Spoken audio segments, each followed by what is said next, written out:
Hey everyone! Last time, we had a great time going through the specific food that we must give to our fur babies, as per Dr. Amber's suggestions. Hi everyone! Today we're going to unveil what to do if your fur baby encounters stomach issues. As a fur parent, this is one of the important topics that we should know about. Like, our fur babies don't speak or won't even tell us if they ate something or, are in pain. Like, we just notice it with their behaviors, like, or in their poop, or out of a sudden they wanted to puke. So let's get started. We're here to talk about pets, pet nutrition and wellness, anything that can help our fur children live a longer, vibrant, and happier lives. All right. Yeah. Welcome to Vital Pet Life Podcast.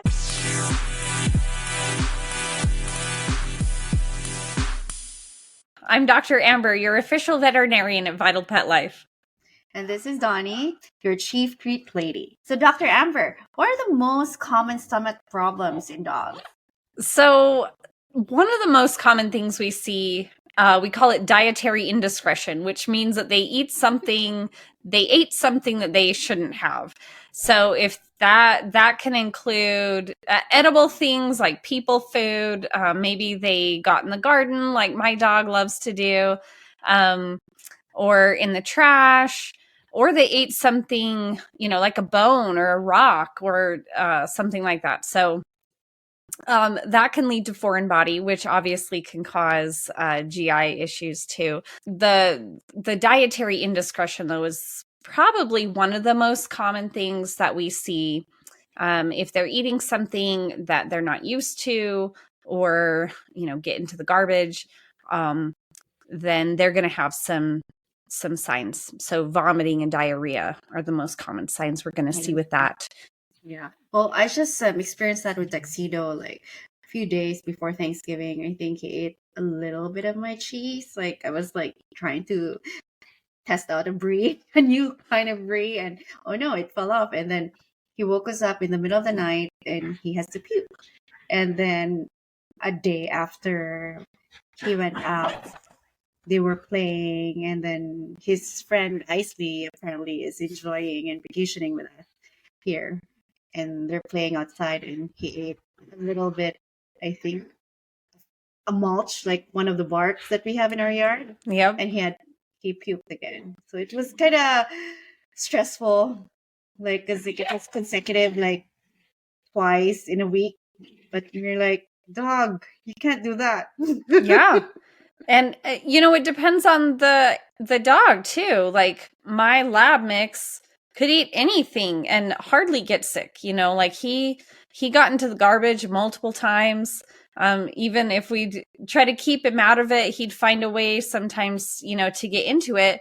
And there was only really one time that he did that he actually had some vomiting and diarrhea. Other animals, they can eat like a few little kibbles of something they're not used to, and they get severe signs. So it depends on the individual dog too, as how they're going to respond to some of that stuff. Yeah, I feel like Tuxedo has always been very sensitive. We figured out, or we learned about his bladder stone due to a dietary indiscretion again. Yep. Like, he ate my compost in the yard, and oops, we had to bring him to the vet because we don't know what's going on. And pretty much that's where we found out that there's a stone after X-ray. Oh, wow. Total, complete, like, exam of the guy, because we don't know what's going on. He was shaking and he doesn't know what's going on. Yep. Very sensitive to things, but I don't know. Like, I feel like sometimes, because he gets a lot of supplements. I feed him I bet he's getting the right nutrients from his food, but we call it jitters. I think that he really wanted to see if he sees any plant, he just wanted to rip it off and throw it out. And like, I think it's just like being a terrier. Yep. Yeah. So how do you test digestive problems? Like, how do you, other than x-rays, like, do you think from blood work, urinalysis, how do you do that? If I'm a new parent, right, that experienced like this problem too, and I don't know what to do. Great question. it costs a lot of money if if you just decide like, okay, we'll just have total exam, everything. But yeah, what is the most common thing to determine what's really going on with a dog, or Yeah. how a vet can determine? Yeah. Let me just back it up a little. I'll get to the answer. Okay. But depending on what you're seeing at home. So let's say there was 1 or 2 bouts of vomiting, a little bit of diarrhea, but they're spunky, they're acting normal, they still have an appetite. Like they had those little bit of things, but overall they seem normal. In those cases, you could say, well, let's give it a little time, especially if gosh, he went outside and he ate some mulch, or he ate, I mean, my dog would eat fruit off of the trees and stuff. He would just reach up there and grab handfuls. So, you knew that maybe he ate something he shouldn't have been eating. He's acting normal, but he had a little bit of vomiting and diarrhea. So in some of those cases, I think it's very valid to start with a 12 to 24 hour fast. So, you can give them small bits of water, little bits of water over time, as long as they keep that down, withhold food. Nobody's going to have really harmful effects by not eating for 12 hours or so. And as long as they're totally normal during that time, they're not continuing to vomit or have diarrhea, their attitudes are still the same. They're still happy, healthy seeming. And then you can start by reintroducing like a bland diet. So my favorite bland diet is boiled chicken and white rice. So in a 1-to-1 ratio, and a tablespoon at a time. And if they're keeping that down, and again, signs don't reappear, they're still happy, then I think that's fine. And some of them, we call that self-limiting. So they've eaten something, they get a little upset stomach, upset belly, and we give it a little bit of time, just easy on the digestive tract, and they resolve. So that's self-limiting. Now, on the other hand, you have dogs and cats, for that matter, that are, continuing to vomit. They're severely vomiting. They have a lot of diarrhea. They're getting dehydrated. A couple of ways to check for hydration at home is to put your finger on their gums. So they should always be nice and slippery and slimy. If your finger sticks to their gums, then that's a sign that they're getting dehydrated. The other thing is to tent up the skin between their shoulder blades or behind their neck. So skin should always snap right back down when you pick it up. So if you pick it up and it takes even a second or two to kind of fall back down, that's a sign of dehydration. So if they're getting dehydrated, they're lethargic, they don't have their regular energy, then those dogs and cats, I would definitely take in. I would take them into the vet. So as far as once you get to the vet, they're going to take a thorough history. Is there anything that they ate? Are there any pre-existing medical conditions? Because a lot of metabolic diseases, so liver, kidney, even heart, like there's a lot of other things that can cause vomiting and diarrhea and poor appetite. And so besides x-rays to see if there's any sign of an abnormality in the organs or a blockage, blood work is a really good idea, because you're going to look at their organ values. You're going to see what their kidney values look like, what their liver values look like. Are they anemic? Do they have a high white blood cell count? So that's really important in the much sicker animals, that we do a full assessment, because there's just so many things that can cause vomiting and diarrhea. Yeah, that's good to know. I mean, I experienced that with my Shih Tzu overseas. He had liver shunts, and I think, how old was he? Like, I think he wasn't even like a year old, and he was just puking, and I'm like, what's going on? He's one of those like inbred like Shih Tzu, so it was kind of sad. He passed on after like 13 years, but he was on liver medication for like most of his life. And yeah, there's a certain, like, for the liver, I forgot the name of that test. Like, when I mean, it's not a test, but he was always like, in, we do routine like every twice a year, I guess, and he's very up to date with his vaccines, everything. But we always knew when it's elevated, and we're like, oh no, it's his liver again. What are we gonna things in the house? Like, we always tried to figure out, like, whether if there was work that was done, like, let's say paint, like, any fume that can elevate it. Yeah. I don't know I forget there's a certain, like, name to that. Like, I'm not sure what is that, like, for the liver. Is it the bile acid test? It's the I don't know what is it, but they always say, oh, but there's a whole panel for liver enzymes, like 3 in particular that you can test. Yeah. But yeah, that's good to know. The signs and, things that we should really, like, check before, deciding. I mean, I like that you gave us, like, the 2 examples, like basic testing that we can basically see home before and when we bring them to the vet and decide. Yeah. And, so obviously if something comes up in the x-rays, if it looks like they're obstructed and they need surgery, or if the x-rays are normal and the blood work is normal, then sometimes we try some symptomatic treatment. We try to give them some medications to stop the vomiting, stop the diarrhea, make sure they're hydrated, and see if that can help. Obviously, if they continue, then you're going to have to dig deeper and do some more in-depth testing. But, I would say most of the time going either of those routes can give you some answers and give you a good plan how to move forward and helping them feel better.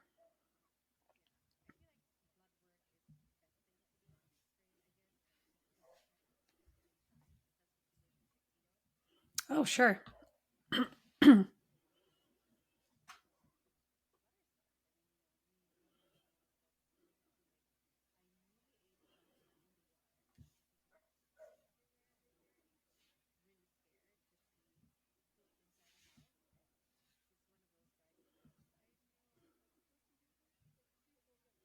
Yeah.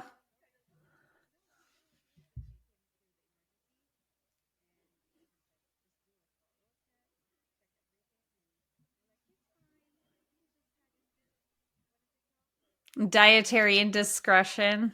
Yeah.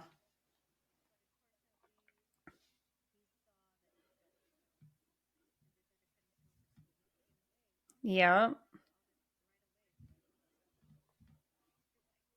Yeah. Or the oxalates. Yeah. Yeah, that's okay. Yeah.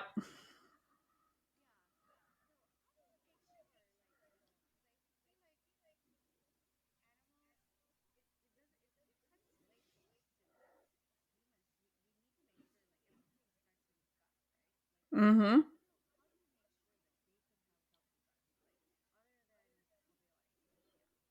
Yeah. Yeah.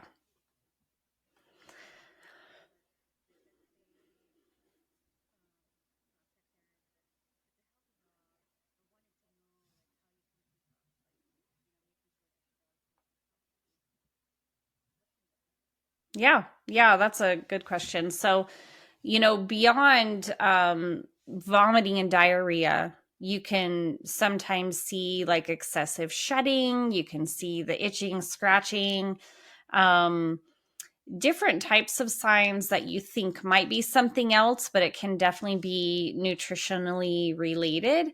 And so to keep not only their gut healthy, but the rest of them healthy, I mean, obviously, number one thing is that we want to be feeding a high quality diet. So, and then watch how they do on the diet. So I had many years ago, I had a pit bull that came in and he had just horrible skin, hair falling out in patches, like big dry patches. He was super itchy. It was like he was so miserable and his skin just looked horrible. And so we did the testing, looking for parasites. We looked for any kind of skin infection. There was nothing. And but the one thing they had, I won't mention brand names, but they were feeding a really poor quality food. And so I said, you know what, like, let's switch him from this diet to this diet. That's, it's not top of the line, because they were on a budget, and that's fine. But we switched him from like this quality food to this quality food, and that dog came back. Like, I saw him the next year just for a wellness check, and his skin was perfect. And I was like, this is, just feeding like a little bit higher quality food for this dog made all the difference. And so, yeah, number one is a high quality food. Definitely probiotics. I'm a huge fan of probiotics. Even if the food is high quality and, some foods are supplemented with probiotics. We've talked about this a little bit before, I feel like, with fish oils and stuff. But when you feed it as a supplement, you can get a higher dosage, just a stronger effect when you're feeding it as a supplement versus just in the diet. So even if the food you're feeding says it has probiotics, there's no harm in supplementing that. I have two that I really like. ProViable is one that's made by Nutramax. I think Nutramax is a great company. They have third-party testing. They make human formulations too, but all of their animal supplements are really high quality. So their probiotic is called ProViable. The other one is FortiFlora, that's made by Purina. Yeah, I really like both of those. I've had great results. I really don't have a preference, one or the other. Some of it's just like what your dog will eat is the one you give, but those are two that I can say with confidence. I've given them to my dogs, and I really like their results. I think they're a good quality. Yeah. Fortiflora, and they ran out one time, so they have to give him like prolectin, like the tube with the goo coming out. Oh, It was yeah. kind of interesting, but yeah, Fortiflora is really great. Like, I feel like it really helped ease the stomach of the boy that eats all the Yep. junk in the. I mean, it's not even junk, but I think he just loves digging, and I'm like, oh my god, what's going on with you? Like, it's more like he sees squirrels a lot in the yard, and I think he gets really frustrated that he can't touch them, so he ends up like biting the bark or the mulch. So it's kind of silly, but yeah. Yeah. Yeah. And even if your dog is having some diarrhea and they're not Mhm. already on, like if it's that kind of mucusy, they're Mhm. straining, it's like that stress diarrhea, colitis. I used to prescribe probiotics all the time to those dogs in particular, because I think that it resolves their diarrhea faster and gets Mhm. their gut flora back on track faster. Yeah. And it And also depends too, right? Like, as the dog gets older, like, I think, oh, like, you talk about like the food, the quality of food. Like, some people cannot have access with like really expensive food that we see Mhm. here in bigger cities. But yeah, is there like a way like that you have to like maybe like change or like alternate? Like, is there like a specific, how it is with, with makeup, or not even makeup, but beauty products? Like, you can't use it all for like 6 months or whatever. Like, try to mix it up so the skin won't Yeah. be used to it. Is there Yeah. is there a protocol like that with animals too? I'm just curious. Yeah, I mean, that's a great question, and I think it's really individual.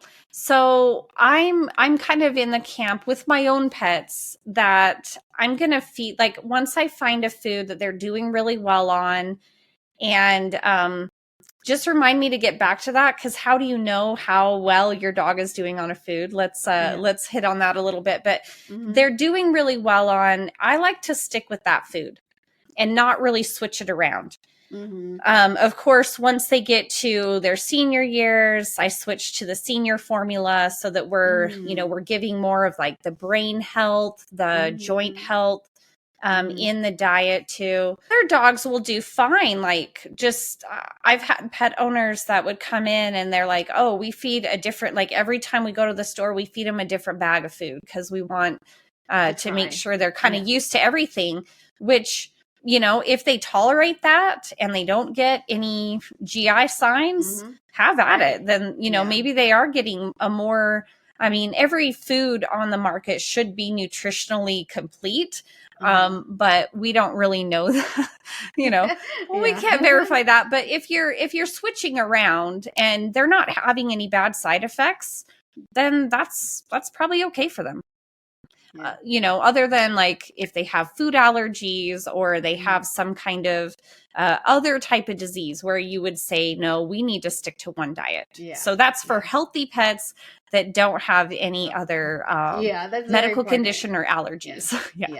Also, I was just about to tell you too, or ask you, like, I learned over time to read ingredients. Can you help us, like for our listeners out there that might need some help and like how to basically like read ingredients? Like I like can you give us something about it? Like that could really be a whole entire podcast, but let's just do like a little highlight. A little highlight. A little highlight. So, we talk about, let's just debunk a couple of myths. So there's some foods that their advertising campaign is, whole meat, whole chicken is our number one ingredient. This other food has chicken meal as their first ingredient. Well, guess what? The chicken meal is actually more chicken than whole chicken. So whole chicken is like the meat weighed with the water in it. Chicken meal is simply dried chicken that's ground up into a powder. So if you're weighing like a pound of powdered chicken versus a pound of whole chicken, the meal has more chicken because you've got all the water weight in that whole chicken. So that's number one. Don't be scared of meal. Number two is byproduct. And byproduct sounds really bad. And honestly, like if I'm looking at a product for myself and it says byproduct, I'm not going to buy that. But in animal food, byproduct is organ meats. And that's what in the wild. Yes, that's the most nutritious part. That's more nutritious than the skeletal meat. There are those terms that can be really confusing and sound bad, but meal and byproduct are not as bad as they sound.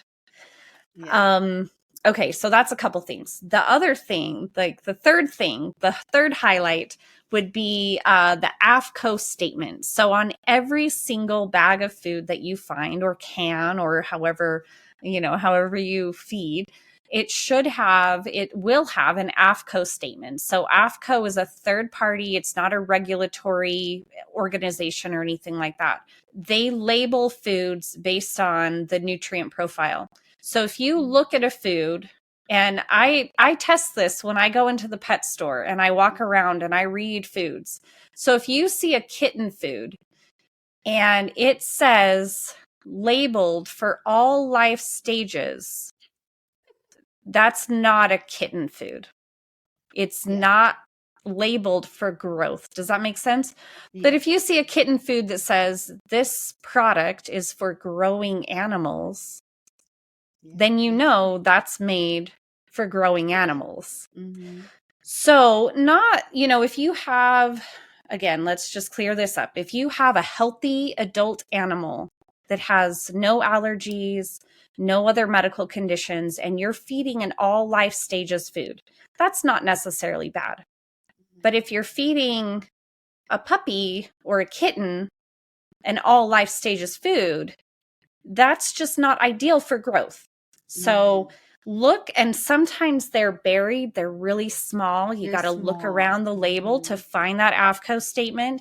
But the last time I did that a couple of months ago, probably over 50% of the foods that I found that were labeled a certain, like kitten or senior, were actually all life stages food. And so you just really pay attention to that. And I think it's also good to talk to somebody like you to go to your vets, because I bet they know which one is good. Now the tuxedo is in a special diet. I got it from the vet. And I think I'm just happy that he loves it. I was worried that he won't like it. But there were two food that they offered it to us. But, I tested both, and the other one like gives him gas. And I'm like, you know what? We don't want that. Right. And maybe that was the top of the line food that you're like, I'm doing a great thing for my dog, but if he gets horrible gas on it, then switch that food up, find something comparable that won't cause that kind of problem. So let me go back to what I was saying. How do you know how your dog is actually doing on the food? Do they have excessive gas? Yeah. Then they're not digesting it properly, Yeah. What about poop too? I've noticed that. That was my next point. Yeah. if they have like big, huge poops, then they're probably not digesting as much as they should be. I remember when I first got my dog, he was already a senior dog at that time. And, we used up, I don't even know if I knew what kind of food he was feeding. Like the owner just gave us the bucket, the bag had been dumped out into an airtight bucket, and they're like, this is what he eats. And so when I was like, okay, I'm going to put him on X food. So I put him on the other food, and like his stools shrunk by half, So I think he was just digesting that food better. Or is his, are their stools like already, are they slimy? Are they on the soft side? Are they going excessively? That's a problem too, if that's a constant. Body conditioned, so are they maintaining a good weight? And not just are they not fat or skinny, but how is their muscle tone? Are they lean, and do they have strong muscles, or are they just kind of flabby? Obviously exercise plays into that too, but you can tell like if they're just as they're walking, like are their muscles strong? Do they look fit? And their skin. So I mentioned that dog that had horrible skin. And then a year later was amazing, just changing the quality of the food that they were feeding. So those are some big things to look at when you're trying to decide, is this food working for my dog? And if any, if there's anything that you're like, oh, well, maybe his stools could be better. Maybe, he's gaining excessive weight, or he's losing weight, or anything like that, then I think a diet change is okay to do. That's awesome. Like, I feel like now there's so many choices. I remember when tuxedo was in a kibble, and then I realized, okay, I'll try like freeze-dried food. And again, I saw the change on the stools, and I'm like, wow, this is amazing. But over time, like he basically had butterstones, and I think that too basically didn't help. I mean, I think it didn't encourage him to drink water, and the meat. He was on the meat food, like freeze-dried food. Purely meat protein. Yeah, that was all the stuff that I learned, and I'm glad that the current food, he still have like normal poop. Like he doesn't poop as much as before. Like his body's absorbing it, and you're so right with all the muscle, like the form, like fit. You can totally see it, and I noticed that he has a really good form. He's very muscular. And yeah, I'm glad that I was just able to like take notice, and even me not knowing any of those things, like it was important to see. But that's good to know. Yeah. Well, thank you so much, Dr. Amber. This was indeed like a very good conversation, and hopefully we will be able to educate and help our listeners on how they can check on their dogs, and pretty much like learn on what kind of food, like the problems, common stuff that they have to look out for for their babies. Yeah, and thank you guys for listening. Thanks for this great conversation, Donnie. I hope that our listeners have found it helpful, that it gives them some power, just being educated and knowing how to make the best decision for their pets. Awesome. Yeah, for sure. Like when you said power, knowledge is power. Knowledge is power. That's very important. Yes. Yeah. Yes. And no, because even if you weren't sure like what you have, there's a lot of stuff that you can research online, but at least a better understanding. Like even me, like I'm just throwing questions at you. Like, okay, what is this? What is this? But yeah, I'm learning so much. But thank you again, Dr. Amber. Thank you, Donnie. Yeah. Thank you so much, Dr. Amber. This will really help the worries and fears of our fur parents. And thank you to our fur parents as well. Thank you for listening. And thank you, Donnie. I'm glad to help. And I hope that all of the fur parents listening will find this really helpful. Once again, thank you for tuning in, everyone. Don't forget to follow our channel for more talk about pets, tips, advice, and fun stuff. Happiness, vibrance, and longevity for our fur babies and our planet. This is Dr. Amber, your official veterinarian at Vital Pet Life. And this is Donnie, your chief treat lady at Vital Pet Life. Save these tips and it'll go a long way. Our fur babies won't tell us what's wrong with their stomach.